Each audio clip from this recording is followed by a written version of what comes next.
by not just saying right out front, the appeals court already handled this, you got your answer, you're going to trial. By not doing that and instead saying we're going to hear the case, and not only we're going to hear it, we're going to sit on it for 2 months and give you the delay that you always need. Donald Trump, you live off of delays. You get out of accountability because you delay on paying your bills, on civil charges, now on criminal charges. By giving him that, they've already given him what he wants, and that's the incredibly dangerous part.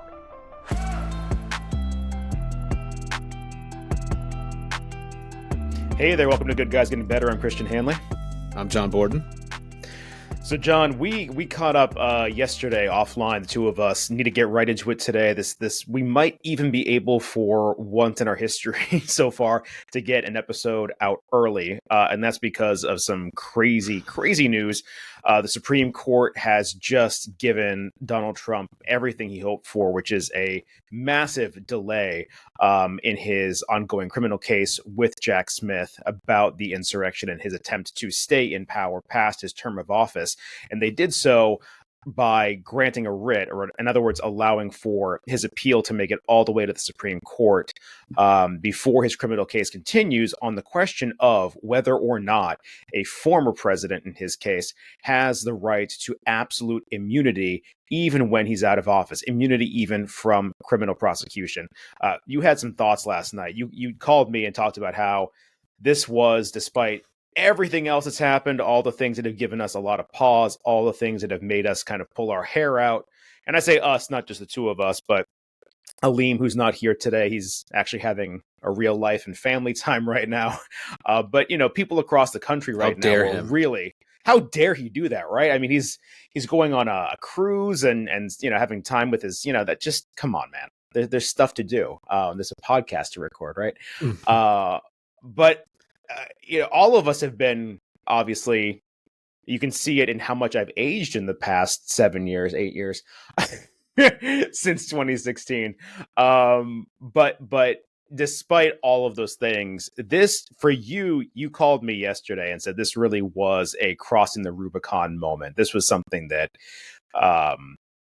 we might not fully ever come back from. So that's my long-winded intro today on this really extraordinary historic occasion, but I want to get your thoughts. One, I think my initial response and reaction to this was one that was very emotional and very charged because it signals something that the court, I think, strives to not have be the case, and that is the perception of impropriety. You know, yes. So the court, even though that is usually has to do with the kinds of cases that they're seeing in who's on the court. You know, so with justice, typically, if there's even a perception of impropriety, a justice will take a step back and say, you know what, I can't see this case, I'm going to recuse myself. And that's because the justices historically have understood, most of them, that we've had some justices in the history of the court that have acted in this kind of way. But generally speaking, the goal is to not even have the perception of impropriety. At this point, and the polling on the Supreme Court and the confidence in the Supreme Court bears that out. Yes. Yeah. There is not a high degree of respect is the wrong word. There isn't a high degree of trust right now in the Supreme Court. And a decision like this, as a threshold matter, casts more doubt onto, dare I say, the legitimacy of the court and its decisions, because it seems like something that is so, it should be treated with urgency, and it's not being considering what's at stake. It feels a lot like the urgency with which, when there is a Republican in office, for example, to get to the Supreme Court, there's this mass rush and this mass pressure to get this person on the court. But then if we go back to, you know, just 8 years ago or so, when Antonin Scalia dies in around this time in 2016, Mitch McConnell says, hey, we're not going to even hear having a Supreme Court justice on the court. We're going to let the American people decide who gets to decide going on the Supreme Court next. And then you fast forward about 5 years and you have Ruth Bader Ginsburg pass away. and then Amy Comey Barrett is confirmed within about a month of RBG dying. And that is just 4 months or so before, or really like a month or so before the election. And then obviously about 4 months or so, 3 or 4 months so before President Biden is sworn into office. And someone who, as an aside, not to interrupt it as an aside, not only was that rushed, and that was the entire reason for not confirming, or even forget confirming, even giving President Obama a chance for hearings on his would-be nominee on Merrick Garland 8 years ago, according to Mitch McConnell.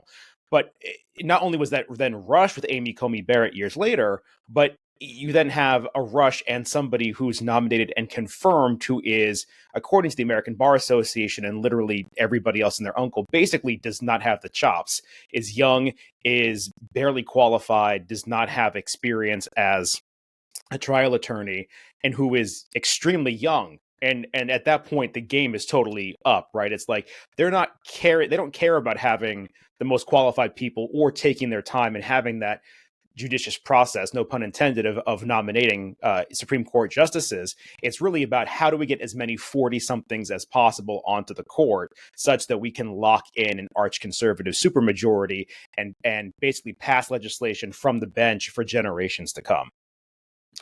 Right. And now you've got the result of that is that framework with which the Supreme Court seems to be functioning. Now you are seeing that in practice. Right. So this is something that is critical. Like, this is something that needs to be resolved immediately. And the court has decided to take its time to make a decision. And I'm not saying that the court shouldn't be thoughtful and deliberate in this process, but it is of such grave concern that there isn't time to waste. And the Washington Post did some great reporting on this recently. And just a month or so ago, there was another really critical question in front of the court. It was presented by Trump's counsel, and 3 days later, they were able to have a hearing on the matter. Right. And so now kind of the same thing coming from Jack Smith, but on the other side of the bench, so to speak. And it's like, well, okay, we'll hear it, but we're going to wait 7 or 8 weeks. And then that 7 or 8 weeks is going to push back the potential start of another trial date, because they've got to determine. And the calendar for the particular case that this applied to, the court has decided that it's going to take about, the court of first impression that's hearing it, it's going to take about 88 days pre-trial to get to it. Is that the number? So okay. Yeah, the most ambitious trial date start is going to be in September. Right, it's just going to take that much time from when the decision is made by the Supreme Court, and then from there triggering that clock to the actual start of the trial.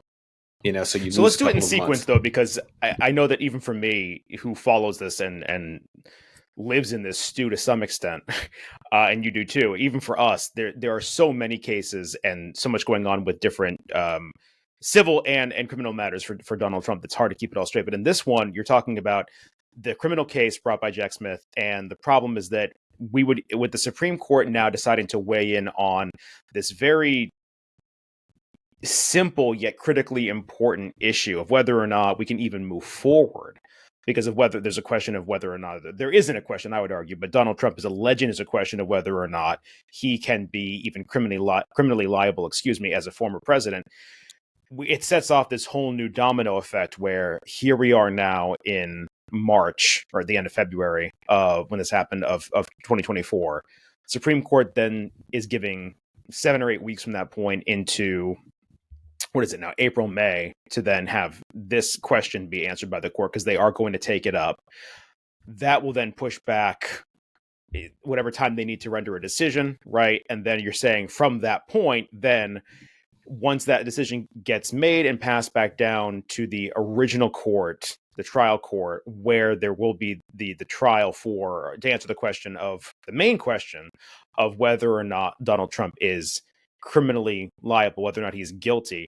That then is another 3 months after that point. So then that gets us to your earlier point about pushing us all the way from now until September, best case scenario.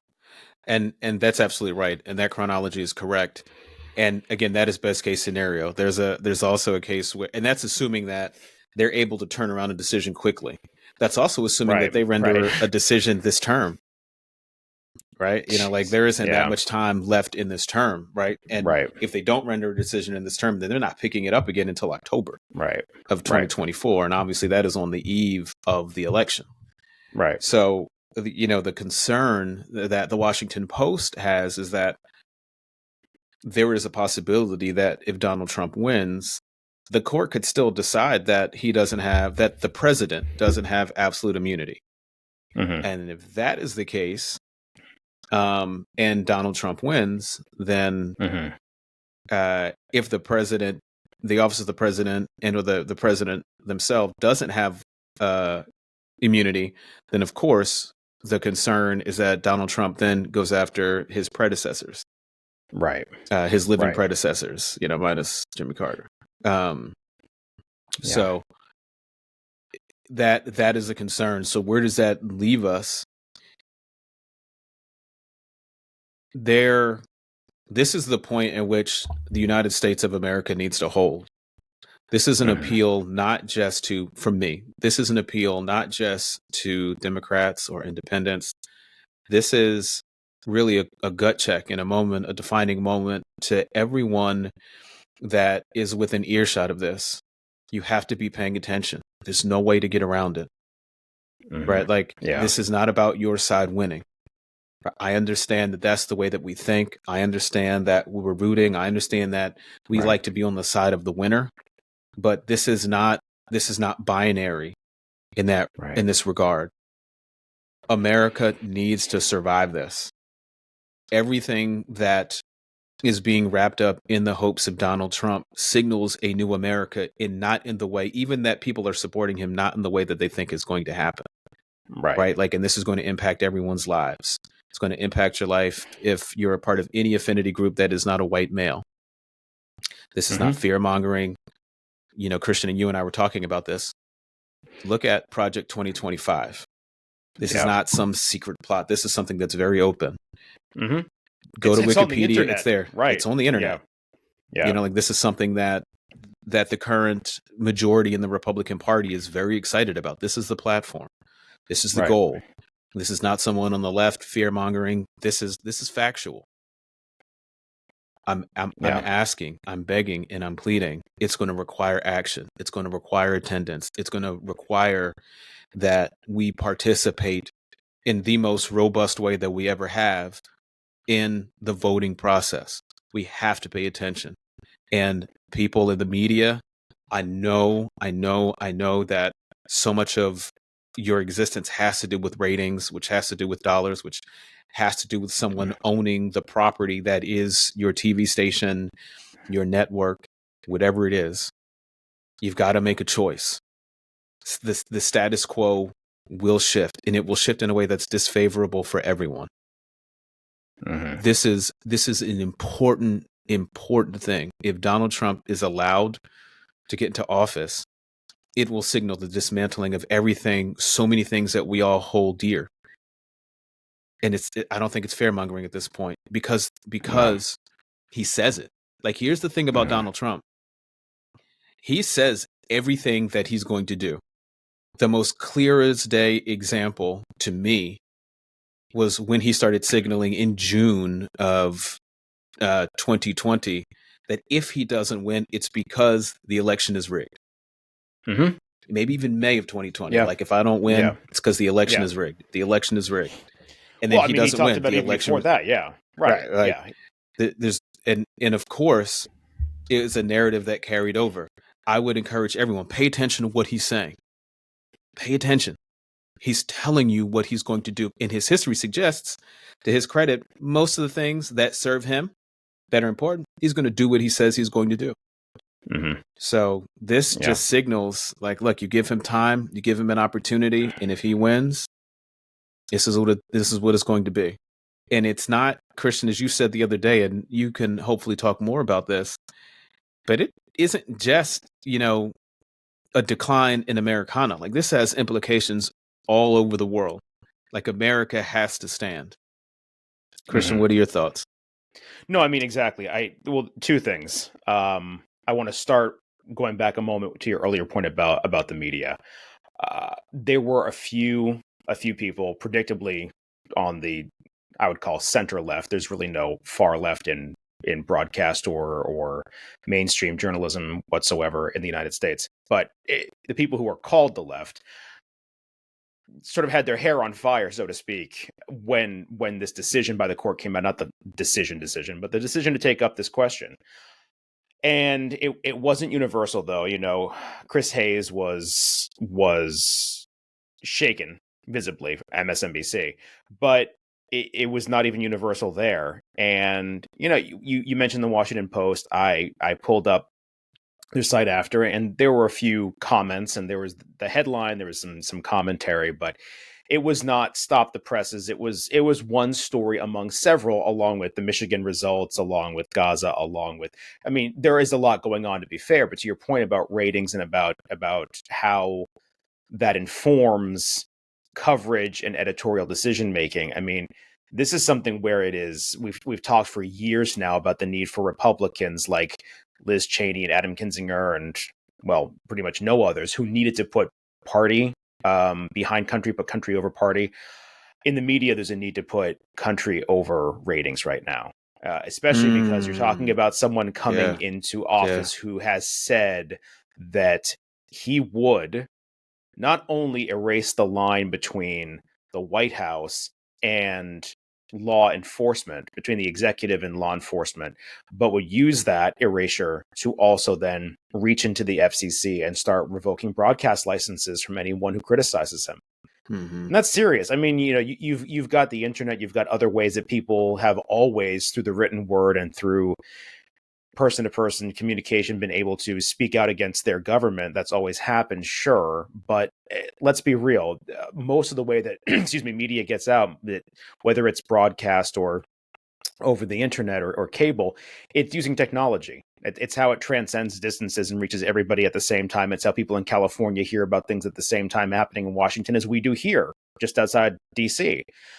And you know, those licenses, that ability to reach people across those distances and times is licensed by the government. The government has more, I mean, we can criticize shortcomings, of course, but has more or less kind of been content neutral, right? They don't deny the right to broadcast to people who criticize them. That's what China does. That's what the Chinese Communist Party does, right?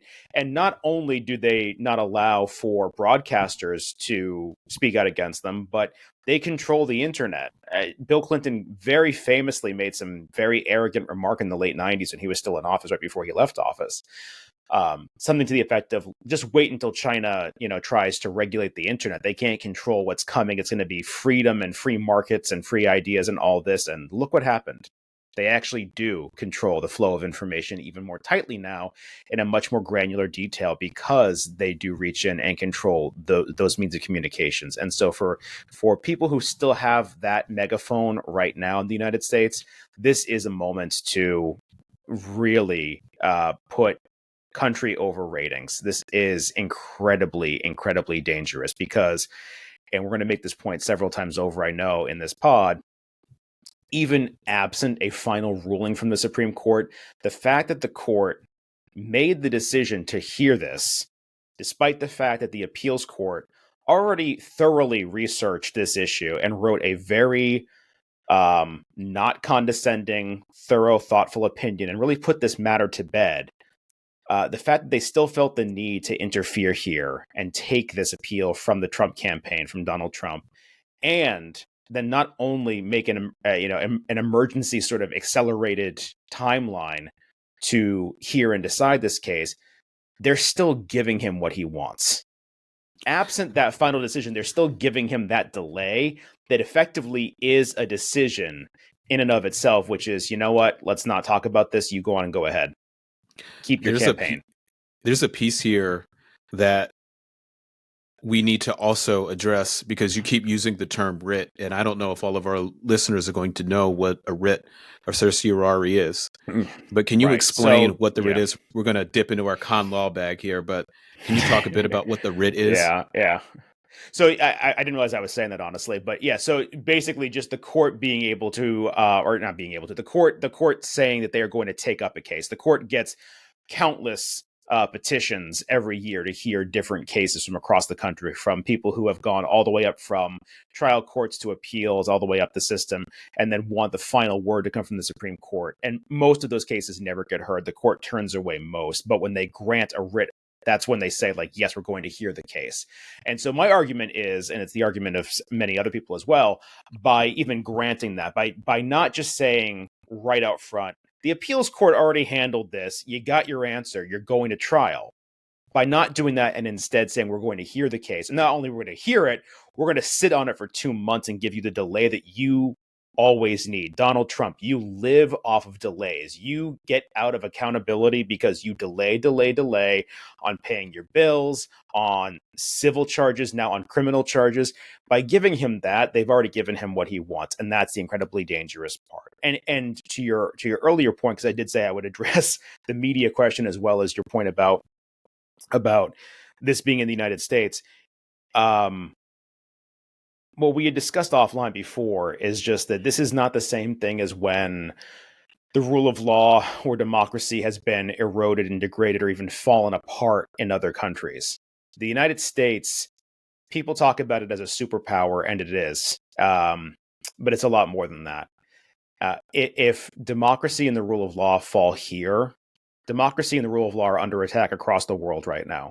Russia, China, North Korea, Iran, they are, through cyber warfare, through proxy warfare, through disinformation, through a lot of different methods, are attacking the West and democracy all around the world, whether it's the United States, Canada, France, the UK. I mean, and this has gone on for over a decade now. You think back to not just the 2016 campaign, but Brexit, the rise of the far right and neo-Nazis in French elections. I mean, this is going on around the Western world.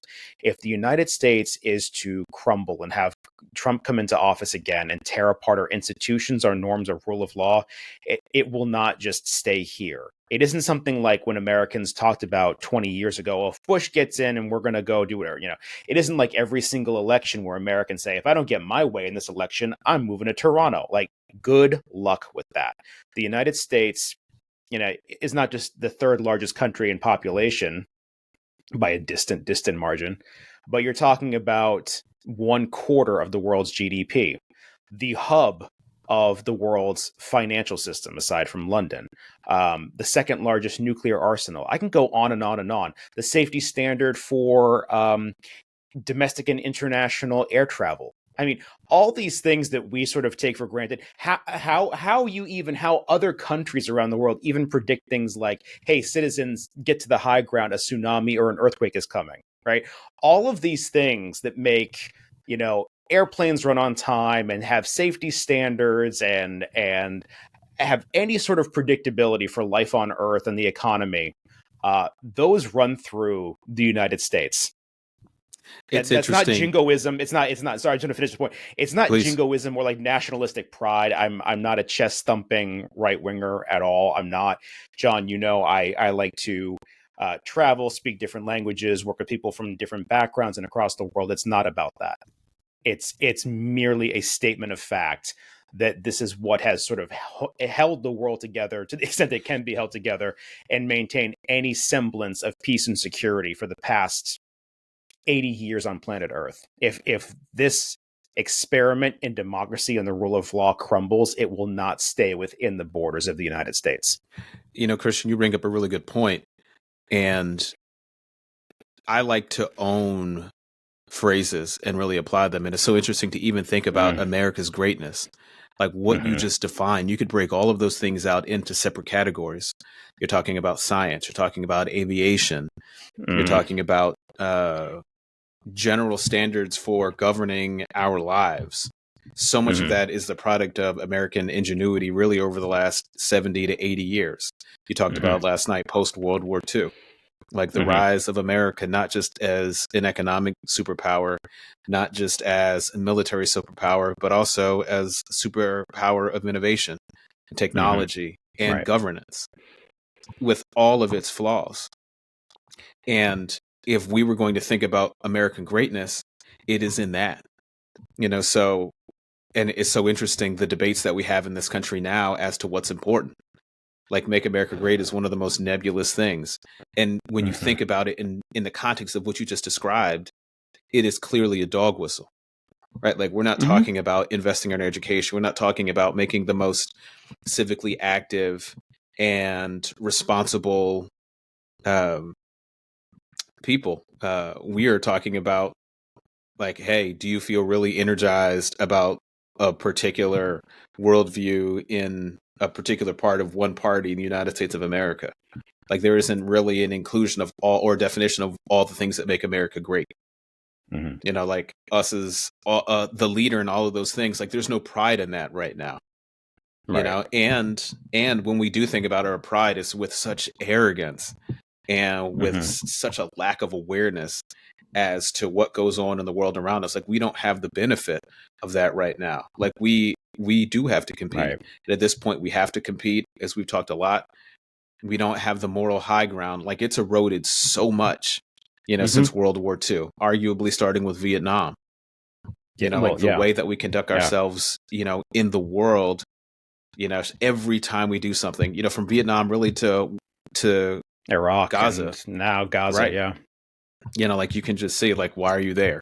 You know, maybe Right. it's Vietnam, you know, it's Iran, it's the Gulf War, it Mhm. is post 9/11, it's Afghanistan, it's you on and on and on and on. So, you know, and everything in between, you know, Mhm. like, you know, Yeah. Central America, South America, like, there's been so much to say, what, wait a second. Yeah. You guys no longer get the benefit of the doubt. So not only, as I've talked about before, are we lacking the moral high ground, but what are we leading the world in? You know, like, Mhm. some of these, you know, key statistics that would indicate, you know, success in a model of excellence, you know, and that's everything from infant mortality to uh, educational standards, like how Mhm. educated are our Well, no, American we're students coasting. We're coasting. I mean, I at best. remember for researching. Oh, we're backsliding, but we were coasting for decades. I mean, I remember Mm. looking at the for this is for a different project years ago, but I was looking at the what is it called, the PISA results, the educational standards or testing results, not of individual schools or students, but educational systems around the world.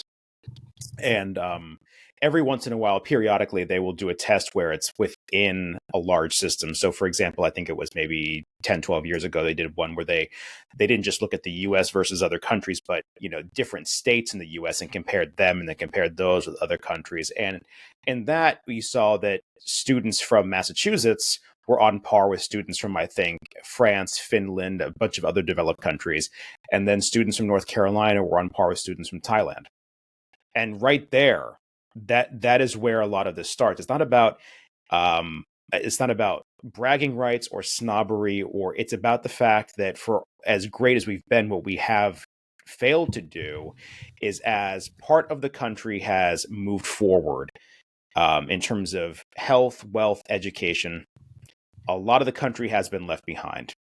And what could have brought them along is deliberate policies to reinvest in those areas that have been left to decline, and that never happened. And now those same people who are in those places that have been left behind, they vote against things that would be able to help them and are cheering on the people who are exploiting them, like Donald Trump but others before him, and are accelerating that decline.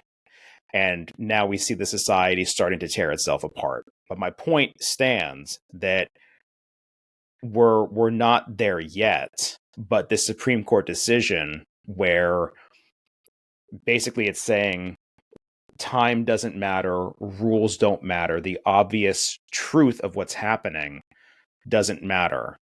Um, it's setting us up for um, really heading to a point of no return. We've been talking about being at the edge of a tipping point now since 2016 and certainly since 2020. But now at this point, we're at that absolute fulcrum point. The barrel is either going to stand itself back up or it's going to fall and crack and spill. Yeah, and as you and I talk about, there is always hope in that Mm-hmm. the United States has weathered similar storms before. It is Mm-hmm. not without taking several punches or blows. And Mm-hmm. it always, to get out of it, it always requires an act of incredible courage and vision. It every day that goes by, it seems a lot more like 1860. Yeah. And for our listeners that don't recall or don't know that period in history, You recall um, you were there? Man, you're looking I was good. I was there. I was there. But we all should know it in that the run up to the Civil War. And if you don't, I mean, you can look at the history of the Dred Scott case, and I'm blanking on the president that preceded. I think it was James Buchanan that preceded Lincoln.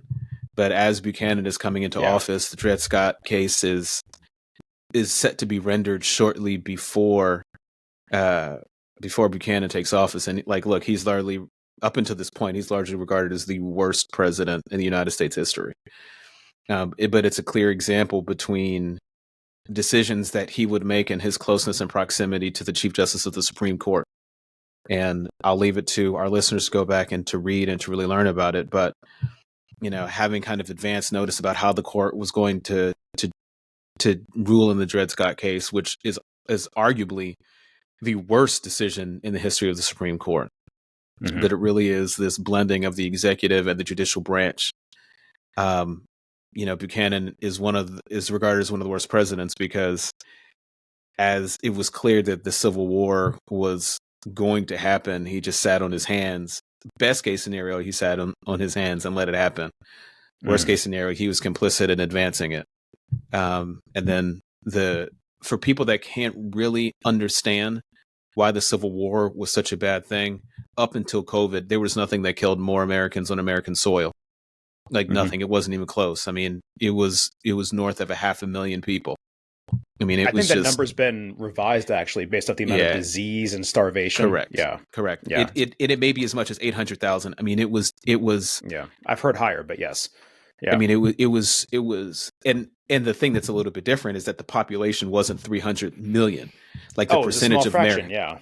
Yeah. The percentage of Americans that died vis-a-vis the actual population was significantly larger. So this was a catastrophic effect, and it was something philosophical. It wasn't practical. It wasn't based on humanity. It was based, as all things are in this country, on property. Yeah. Christian, I don't know if you recall. I mean, I think we had property together in law school. We had that blended property class. But our professor, Professor McDougall, he started the class by saying, and started the semester by saying, the thing that you need to understand about property is that it is what has motivated the way that we think about ourselves. It has motivated the way that we think about money, racism, class, civics, etc. It all comes down to property, right? And when you think about it that way, slavery makes sense. And getting people to buy into the notion of slavery, because when you think about something as property, you are disconnected from it, which is also why, if you purchase, let's just say, a sports team, but it's an investment to you, you're not thinking about the people that are doing the thing. You're thinking about the return on investment that your property has. If you have an idea, we call it intellectual property. And we call it that, and we protect it because it's something that's going to generate income for you. Right. It is something that you own. But I think that's also ties into what's going on right now, is that people are so consumed with the pursuit of more property, and I'm not talking about people who have to work to sustain themselves, right? I'm not talking about us going to jobs, going to work to provide for our families. I'm talking about people who are in a position to actually make a big difference with relatively little impact. You mentioned the owners of large media conglomerates, for example.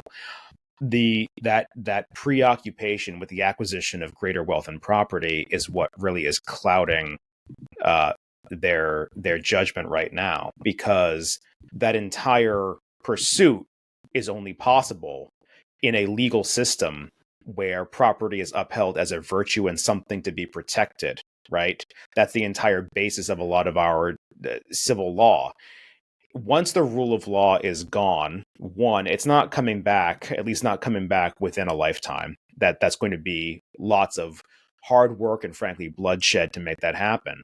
But two, that safeguarding of wealth, that acquisition, of wealth, is not going to be possible anymore, because in autocracies, in kleptocracies, if we're looking at places like Russia that Donald Trump admires so much, who has property is decided by who has proximity to power, who has personal relationships with sort of the gangster in chief, whoever is heading up that mafia state. And so it doesn't matter how much you have acquired, amassed, what deeds you have to property, what stocks you have. In a kleptocracy, in a dictatorship, or in a place where democracy is eroding and personal rights and property rights are coming apart, those deeds, those certificates of stock, they just become paper. And like, look, bringing this all the way back to the issue with the court in its decision, and it what seems like it's clear enmeshment with not even just with the executive branch and with the prospective executive branch occupant. What is not at stake now? What is not, at risk? Because what I also think the inverse of protecting property is the restraint that the government has through the Fourth Amendment to not seize it, to not take it. Mm-hmm. Yeah. So one of the things that we benefit is that the government just doesn't have the ability on a whim with no reason or rationale to go and just take your liberty and or your property. Like if the executive in power, knowing that they have the support of the court system, decides we're gonna toss out the Fourth and the Fifth Amendment for the purposes of this. We are going to determine what is reasonable based on what we want to accomplish, and we're going to take your land because we want it. We're going to seize your property because we want it, whatever that property may be. I don't like you. You are a threat to me. I'm going to seize your property.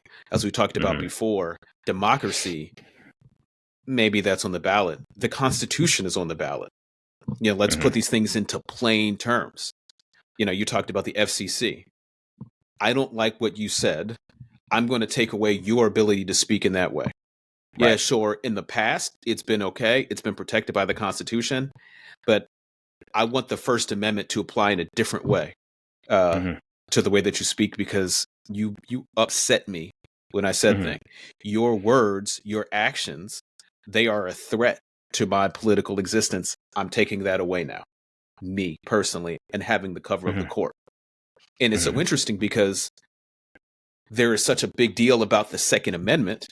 Like, it's clear when it comes to the Second Amendment, the government is trying to seize our guns, right? And and it's guns specifically. Also interesting, for another pod, the court taking up whether or not a bump stop is a machine gun, right. And it's an assault weapon, and whether or not that should be. And obviously, ironically enough, Donald Trump has an executive order banning them, which I remember when he did it, and he was like, oh, wow, okay, that makes sense. You did it. He can't talk about it ever again, right, because it is political poison for him.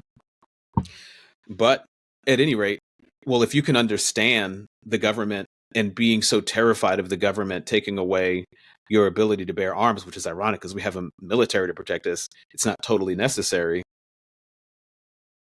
Imagine if you can't speak. And you and I have both maybe been in countries where people are so afraid to speak critically of the government, they won't do it in the company of people that they know. I remember. I haven't, not in the way you have. You've been to the Middle East. I remember going, to former Eastern Europe and seeing how even post-Soviet, people forget not talking, not making eye contact, not people not having restaurants, because the idea of going out in public and having meals in public and conversing and speaking freely was not a thing. Yes, it's a very dark and depressing place to be. And it's like, look, everyone, I want you to think about what it is that you hold dear that you don't know that is enshrined in the Constitution. I don't care where you fall on the spectrum of what January 6th is. The reason that you were able to protest in that way is because the First Amendment to the Constitution allows it. Can you imagine if Joe Biden was president and he said, oh, okay, time, place, and manner doesn't matter. I'm personally not allowing you to gather because I think it's a threat to my power and to my leadership. Forget the republic. Like, it is a threat to me personally. I'm not going to let you do it. I'm revoking it. And I have the backing of the Supreme Court because I put them there, and we want to advance the same agenda. Like, can you think about it that way? Oh, well, we're being punished for no. It's not like everyone that was in the crowd there is being punished. They were people that were lawfully allowed to assemble. Just right. Sorry, go ahead. Yeah, what you did, like taking a gun into the state, or destroying property, breaking in, unlawfully entering into the capital of the United States of America. Forget your intent and forget philosophically why you're there. That is a crime. Like, that's not what we're talking about. No one is saying you can't assemble. What we're saying is that you can't unlawfully enter in to the seat of American power. That's the issue. Well, I mean, I didn't mean to interrupt, but I had this thought just within the past, I don't know, hour or two. I heard of a man who is on I think it was the Frederick County, Virginia school board, who finally 3 years later was caught up with by law enforcement and was charged with several different misdemeanors related to his participation in the attack on the Capitol on January 6th.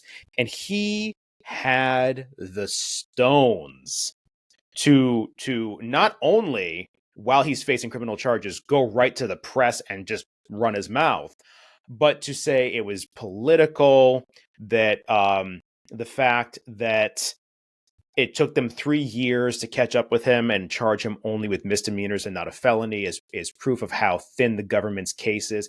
And I listened to this man, and John, all I could think of was the fact that you have the ability to go and do that speaks to both your privilege as an American citizen and just your complete lack of perspective.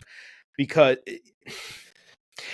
not in any other country, other democracies, this would not happen, of course, but in most of the world right now in 2024, and certainly throughout human history, if he had done the same thing, even if he had not been the one holding the gun, even if he had not been the one breaking down the doors, if he had just been part of the mob, he would not have gotten any kind of written warning. He would not have been given any due process. He would not have been charged with misdemeanors.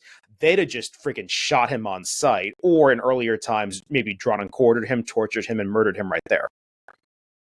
Yeah, so that's his proof right there that what he's saying is absolute crap. I mean, the First Amendment, even though he is now facing charges, still protected him in that time. You know what I'm saying? The rule of law still protected him. The law that he is now running to the radio station to complain about is still protecting him. What is so troubling is that the entitlement is attached to this weird lack of self-awareness. Yes. It's like you are entitled to these rights and privileges because of the Constitution. You just have no awareness of what the actual Constitution, and in this case, the Bill of Rights, what it's doing to protect you and to allow for that to happen. It's like there should be a reverence. As a body politics, there should be a reverence for the Constitution. I don't feel like I really understood the Constitution, and certainly the both the actual Constitution and the amendments. You don't even understand it, know what it means until you get to, in my case, until you got to law school. Like, the Bill of Rights exists. If you are familiar with something, you are probably, even if you don't know what number it is, you're familiar with the 13th and the 14th Amendment. Right. Most people are probably familiar with the 13th Amendment, and most people are probably familiar with the Second Amendment to the Constitution. Right? I mean, those are the most popular. They get the most talked about. And for our listeners that don't know, the Second Amendment is it's been all chopped and screwed, but that's basically what allows for an American citizen. It grants the American citizenry the right to bear arms. And the 13th Amendment is what was used to outlaw slavery in most cases. Outside of that, and oh, I'm sorry. The other very popular one is the Fifth Amendment. But it's you plead the Fifth, and again, for our listeners and our viewers, Self-incrimination, right? that's self-incrimination, generally speaking. But obviously, it's more than just that. So, but the question is like, do you know how critical these things are to how you've been formed as a person? We can hop on this podcast and be permitted to speak because we are protected by, again, the First Amendment. Anyone can get on a podcast and speak, more or less. You can't say whatever you want, but the range of things, almost pretty much. You cannot make specific threats, especially against the president and public officials and a couple of other things. But you can't defame someone, right? You can't. But even that's not a criminal offense, right? That's you harm somebody tortious. else and their livelihood. But in English, though, for the listeners, like that's right. Like that's it, you open yourself up to a suit by a fellow person because you said something about them that harmed them and their reputation and therefore their livelihood, and they can come after you in a court of law. But notice, prior to the Constitution, the remedy for that would have been, I'm going to come over to your house and shoot you, right? Even that is dependent upon, even that peaceful resolution of that dispute is managed by the state, by the government, and is done, it's resolved in a peaceful way because of the rule of law. I would love it if, as a citizenry and as a body politic, like we regularly talk about these things. Like we are, if I'm willing to fight for something in our republic, it's going to be the protection of these things. Right. Like at all times, we should be vigilant to any threat to any part of these amendments, of the Bill of Rights, of the Constitution. Like any threat to that, our minds and our eyes and our attention should perk up. Like this is not something of the ruling and the educated class. Like this has to be something that's a part of just what we live and what we breathe. Right? I'm not Bring the kind back of person. Class. Right. Or just create a forum when we talk about these things, like, even if it's cyclically, like around election time, like, hey, why is this so important? I'm not a person that believes that, which a lot of people that say it's ironic that, schools went downhill when they took the Bible and religion. No, that's not when schools went downhill. Right. Like it may be, at best, there may be a corollary, but schools went downhill when we stopped spreading out the funding for schools, when we decided that because everyone could come to schools, now that we're going to selectively not start to support schools. Right. So I'm of the belief that we got to figure out a way to get more. It's not just education. Like this is who we are. Yeah. Like this is our moral identity. This is who we are. Let's start adhering to it. Let's start living it. Let's start talking about why it's so important, because otherwise we won't perceive the threats. And I'm saying that the capital W, like we won't see it. Our identity, our Constitution, our republic, it is under threat. That is not hyperbole. That is not fear mongering. That is real, but we can't perceive it. And most importantly, like you said, John, these are not. It does border into the historical and philosophical and all that, but these are not conversations that should be had merely by attorneys or recovering lawyers, law school grads. I mean, and I consider myself extremely fortunate because years before law school, I actually did have in my school, one thing that was kept from the old days was an old school civics class. And so I can recall getting into conversations about law and politics and American society while I was in law school or shortly thereafter, people saying, oh, well, you went to law school. Like, no, I'm sorry. Like this is not. I'm not talking about the ins and outs of state A's laws around contracts or around like motor vehicle laws or torts. I mean, we're talking about the basics of what we call in law school sort of con law 1, like how does the government work and all of that. We need to bring that back. These things are not beyond the comprehension of regular people. Sure, when you get into a lot of the nuances and nuts and bolts, things that the Supreme Court has to decide, like, yes, there's an argument to be made that the people who have the most training and knowledge and experience of these things make those decisions. Fine, I understand that, but the elemental things of what your rights are, why they're important, and why you should stand up and protect them, that belongs to everybody, not just attorneys.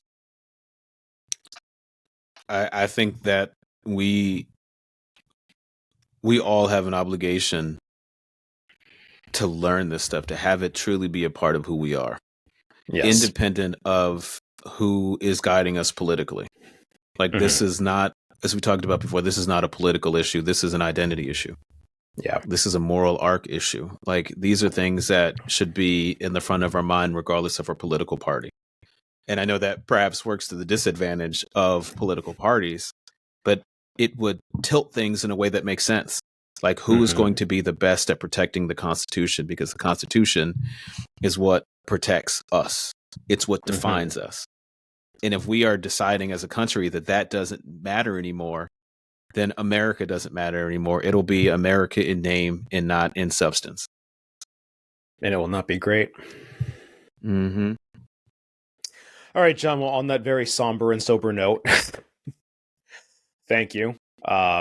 Amazing conversation. Thank you, and we need to keep talking about this, not just to hear ourselves talk, but because we need to get everyone involved in these conversations. I'll keep saying it. These are not conversations that belong to practicing or even non-practicing attorneys. These are important things that belong to all of us, and we all need to be discussing together. I also want to state for the record that this pod is about 40 minutes shorter because Aleem is not here. All right, that means Aleem gets the floor and he gets back from vacation. He gets to do the intro, everything. Yep. All right, thanks, man. Appreciate it. All right, brother. See ya.